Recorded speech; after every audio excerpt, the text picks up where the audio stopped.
A continuación visualizarán el análisis crítico del discurso del presidente Iván Duque. Este análisis fue situado teniendo en cuenta las contribuciones significativas que nos aporta el análisis del discurso crítico de Van Dijk frente a la dominación y la inequidad. Gran parte de los problemas sociales tienen una dimensión discursiva.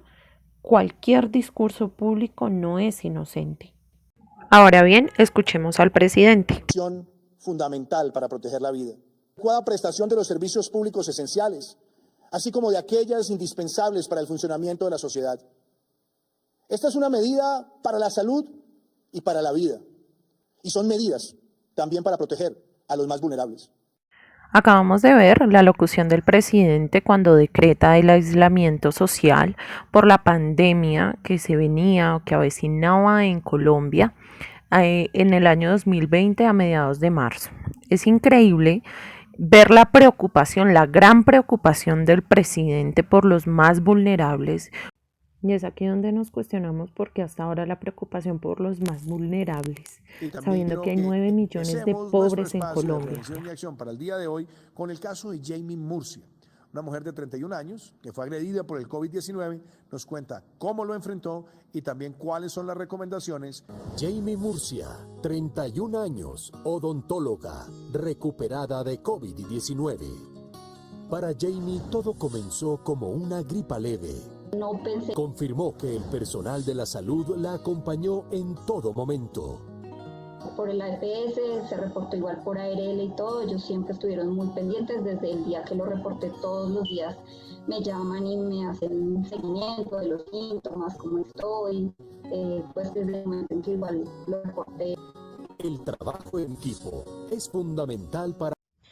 Bueno, por medio de este ejemplo de Jamie podemos evidenciar cómo él logra tener un abuso de poder y un control de la mente debido a que el sistema de salud para ese entonces no era muy eficiente y creo que aún no lo es, ya que las EPS y las ARL no hacen un correcto seguimiento de las personas que tienen COVID, incluso las personas que presentan los primeros síntomas que requieren de la prueba, no se les hace por parte de estos entes, ya que hay un mal manejo y un mal seguimiento y el abuso de poder se presenta y el control de la mente se presenta a través de expresar estos ejemplos como si el sistema fuera eficiente. Ministro, ¿qué otra pregunta tenemos?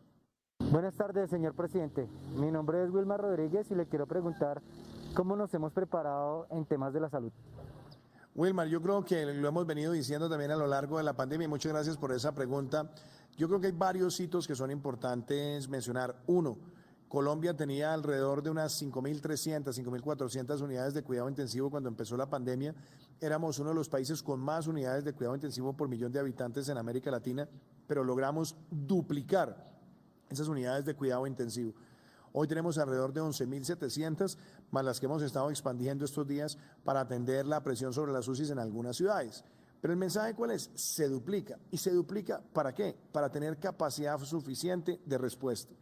Hasta el momento, claro, hemos visto que ciudades han estado por encima del...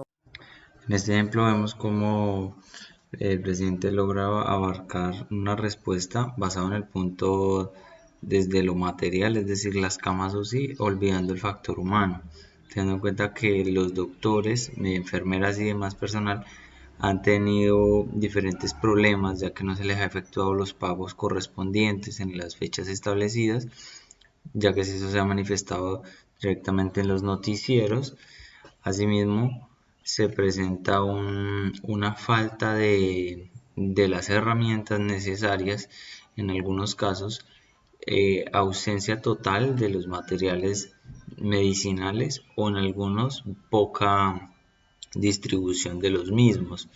Así, a partir de esto vemos como el presidente tiene un control, digamos, asume un control de la mente de los oyentes, teniendo en cuenta que él le da importancia solo a lo de las camas UCI y olvida el factor humano como un factor muy importante. Noche la ministra de Educación, María Victoria Angulo. Ministra, hablemos de cómo nos estamos preparando. Empieza año 2021, presencialidad, virtualidad, alternancia y cuáles son esas pautas. Estar en este año tan retador, 2021, como dice el presidente, hay este camino de esperanza, tenemos que ser conscientes de la realidad y lograr combinar las metodologías y leer lo que pasa en cada región del país.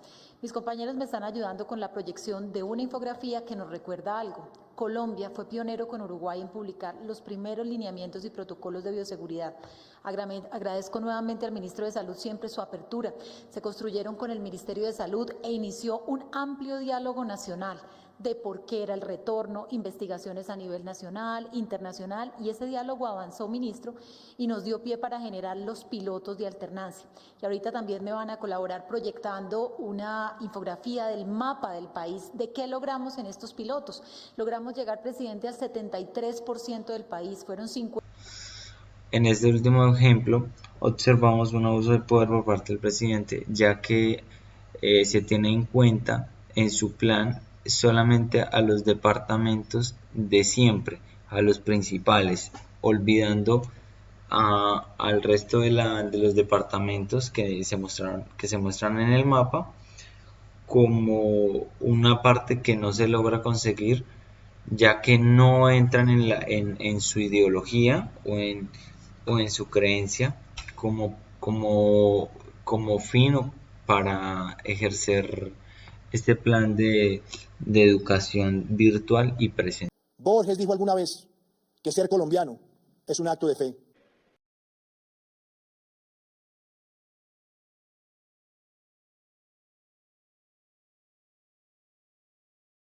Y sí, los colombianos tendremos que llenarnos de mucha fe y de un lenguaje positivo el que nos dan los medios de comunicación y el presidente en sus alocuciones, lleno de mentiras, aunque no lo veamos, puesto que el poder de las palabras sobre la mente de la gente es inmenso, según Van Dijk, y pueden manipularnos fácilmente por no ser críticos a la hora de ver la realidad.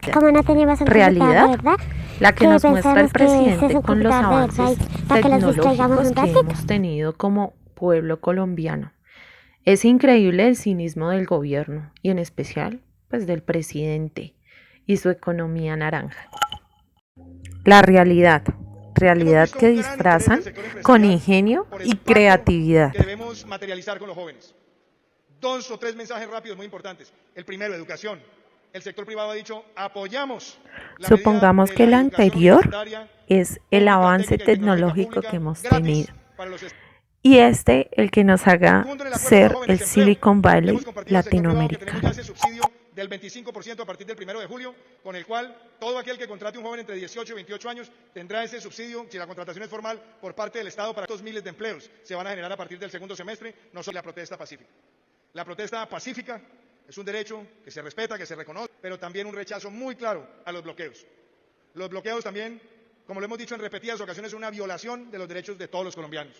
Y por lo tanto tenemos que acompañar a nuestra fuerza pública, a nuestros gobernantes locales, pero sobre todo decirle también a nuestra fuerza pública todo el respaldo, pero también toda la exigencia en materia de derechos humanos. Y hemos sido claros todos en reconocer que nuestra fuerza pública ha sido siempre servidora de la democracia, ha atendido las necesidades de los colombianos, y que cualquier conducta de uno de sus miembros contraria a la ley debe sancionarse en virtud del propio honor que las instituciones protegen. Finalmente podemos evidenciar cómo ese dicho colombiano es tan cierto, las palabras tienen poder. Aunque muchos ya despertaron de esa manipulación del gobierno, hay otros que no. Y es lo que nos queda como colombianos y como educadores. En este caso, el tener en cuenta y enseñar el poder de las palabras, ya que se pudo evidenciar y se vio cómo el gobierno estuvo manipulando a su población por mucho tiempo. Ellos ya abrieron los ojos. También cabe aclarar que el gobierno tuvo mala manipulación durante la pandemia con todos los recursos que se tuvieron a la mano. Entonces, esto nos deja de una u otra manera y ratifica lo que dice Van Dijk cuando menciona que el acceso al discurso público es capaz de manejar la opinión pública para manipular a los modelos mentales de la audiencia de tal manera que tienden a desarrollarse condiciones preferidas, ideologías, normas y valores.